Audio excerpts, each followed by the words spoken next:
বন্ধুরা কাঁকড়া নিয়ে তো বসেছি, কিন্তু কি করে ছাড়াবো সেটাই তো জানি না গো।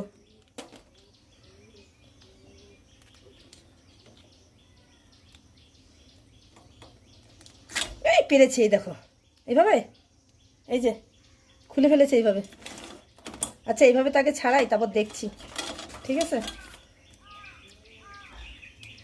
একটা রাস্তা পেয়েছি, মানে কিভাবে ছাড়াতে হবে। মনে হচ্ছে এইভাবেই হয়, জানো না, খুলে যাচ্ছে যখন ভয় লাগছে নখ না ভেঙে যায়। নখে, এই দেখো নখে ঢুকে গেলে সমস্যা, বুঝলে। আমি কাঁকড়া এই নিয়ে দুবার রান্না করবো, এর আগে একবার করেছিলাম, আর এই যে করবো এবার। দেখো এর থেকে কোনগুলো নিতে হবে কোনগুলো নিতে হবে না কি জানি, আমি তো কিছু বুঝিও না, সমস্যা গো।